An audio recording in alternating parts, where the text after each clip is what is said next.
ကားမောင်းနေတော့ပြီးကနေထူးထူးဆန်းဆန်းကြိတ်တန်လိုမျိုးကျွန်းချင်းအတန်တွေကြားဟုကြမှာပေါ့ဟုတ်ပြီအဲ့ဒီအတန်ကဘာလဲဘယ်လောက်တောင်အရေးကြီးတယ်လဲဆိုတာကိုဒီတစ်ခါမှအတူတူလေ့လာကြည့်ကြအောင်ကားမောင်းတဲ့သူတော်တော်များများကတော့ဒီလိုအတန်မျိုးကစိတ်ထဲမှာနည်းနည်းတော့ထင်းထွာစေတယ်ဗျာဟာဒါဘာသန်းလဲဘယ်ကလာတာလဲအချင်းနေဘယ်လောက်ဆိုနိုင်လဲဆိုပြီးတော့လေအဲ့လိုမိကုန်းတွေခုံးနဲ့ရောက်လာတတ်ကြပါလေဒီအတန်ကိုဘယ်လိုမျိုးနဲ့တူတယ်လဲဆိုပြီးဥပမာပေးလိရှိလဲဆိုတော့လေဆက်ပြီးရဲ့ the spokes တွေကြားတွေကိုဖဲချက်တစ်ချက်လောက်ညှက်ထားပြီးတော့ဘီကိုအရှင်နဲ့လှည့်လိုက်တဲ့အတန်မျိုးနဲ့တူတယ်တဲ့အတော်လေးကိုထိထိမီမီရှိတဲ့ဥမာမယ်နော်အတန်ကိုတကယ်မြင်ရောင်ကြားရောင်သွားစေတယ်ဟုတ်ပြီဒီပြဿနာကဘယ်လိုအစာပြိုးလာတယ်လဲဆိုတာကိုတစ်ချက်ကြည့်အောင်ဒီ B bearing ဆိုတာကလေတခုခုဖြစ်ပြီးဆိုတာနဲ့ချက်ချင်းကြီးပြတ်သွားတာမျိုးမဟုတ်ဘူးသူအချိန်ကြာလာတဲ့မြာတဖြင်းဖြင်းနဲ့ပိုးဆိုးလာပြီးတော့အန်ရများလာတဲ့ပုံစံမျိုးပါသူမှအဆင့်တွေရှိတယ်ပထမဆုံးအဆင့်တစ်မှာဆိုရင်ကားမောင်းနေတော့ကြိတ်တန်လိုမီးတန်လိုမျိုးတွေစပြီးတော့ထွက်လာမယ်နောက်အဆင့်နှစ်ကိုရောက်လာတဲ့အခါမှာတော့ဘယ်ရင်ကတိတိတသာချုံလာပြီးလုံနေတာတော့ခန်းစားမိနိုင်တယ်အစိုးဆုံးအဆင့်သုံးကတော့ဘီကကားကနေပြုတ်ထွက်သွားနိုင်တဲ့အထိဖြစ်ပြီးတော့ထိန်းချုပ်လို့မရတော့တဲ့အခြေအနေအထိရောက်သွားနိုင်ပါတယ်ဆိုတော့အစာပိုင်းကအတန်တေးသေးလေးကိုတော့ဘာလို့လေးရှုလို့မရဘူးလဲဆိုတော့ရှင်းသွားပြီထင်ပါတယ်အဲ့ဒီလိုအတန်ထွက်နေတဲ့ bearing အတွက်အဆိုးဆုံးကဘာလဲတည်လားအရှိန်မြင့်မြင့်နဲ့ key away ဒီမောင်းတာပါပဲဘာလို့လဲဆိုတော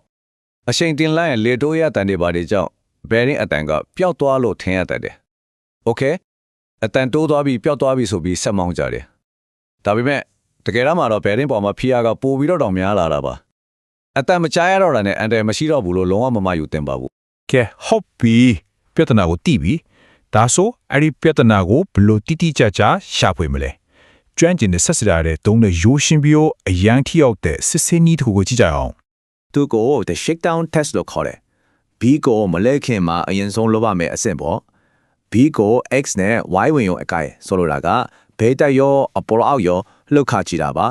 ဒီလိုလှုပ်လိုက်တာနဲ့ suspension အစိတ်ပိုင်းတွေမှာဖြစ်ဖြစ် bearing မှာဖြစ်ဖြစ်ပုံမှန်မဟုတ်တဲ့ချောင်းနေတာမျိုးရှိမရှိချက်ချင်းသိနိုင်ပါတယ်လွှတ်ရမယ့်ပုံကရှင်းလေးပဲ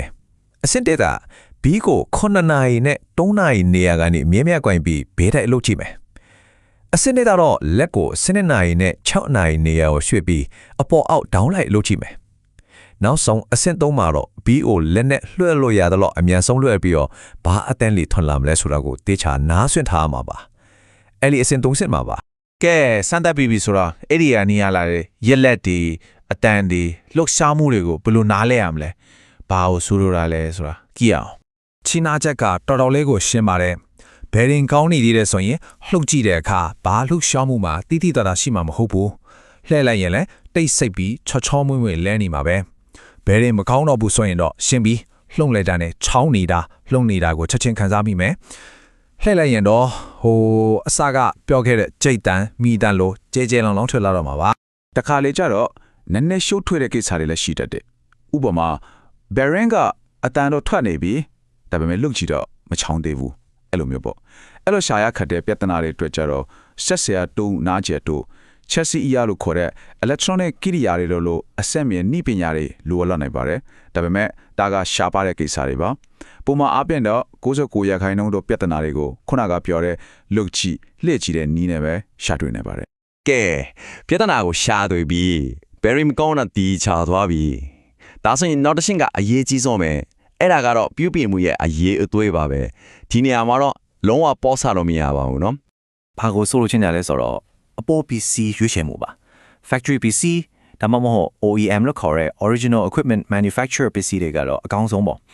့တခြားနာမည်ရပြင်ထားအရေးသွင်းမြင် brand တွေဖြစ်တဲ့ Timken တို့ Moog တို့လိုမျိုးကိုရွေးချယ်တာကကိုယ့်ရဲ့ဘေးကင်းလုံခြုံရေးရောကားရဲ့အကျရှိခိုင်မှုတို့ပါအကောင်းဆုံးရင်းနှီးမြှုပ်နှံမှုတစ်ခုပါပဲဒီမှာနိုင်ရှင်ပြထားတာကိုကြည့်လိုက်ရင်ခြားနာချက်ကရှင်းနေတာပဲ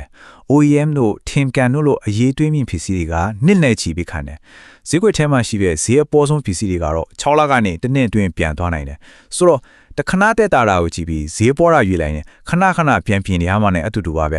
ဒါကြောင့်ပြောတော့အခုပိတ်ဆံပေးမလားနောက်မှပေးမလားဆိုတာမျိုးပဲတဲ့တခါတည်းကောင်တာလေးထည့်ပြီးအပြီးရှင်းလိုက်မလား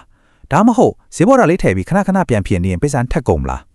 းအဲ့ဒီနှစ်ခုကြားကရွေးချယ်မှုပါပဲဆိုတော့ကားတွေကထုတ်တယ်ထူဆန့်တဲ့အတိုင်းတွေဆိုတာတကယ်တော့သူတို့ကတခုခုပြောပြဖို့ကြိုးစားနေတာပါသူတို့ရဲ့ဘာသာစကားပေါ့ဒီနေ့တော့အဲ့ဒီဘာသာစကားတွေထဲကတခုခုဘယ်လိုနားထောင်ရမလဲဆိုတာလေ့လာခဲ့တာပြီဒါ ဒါကြောင့်နောက်တစ်ခါကိုကားကနေထူးဆန်းတဲ့အတန်ကြားလာခဲ့ရင်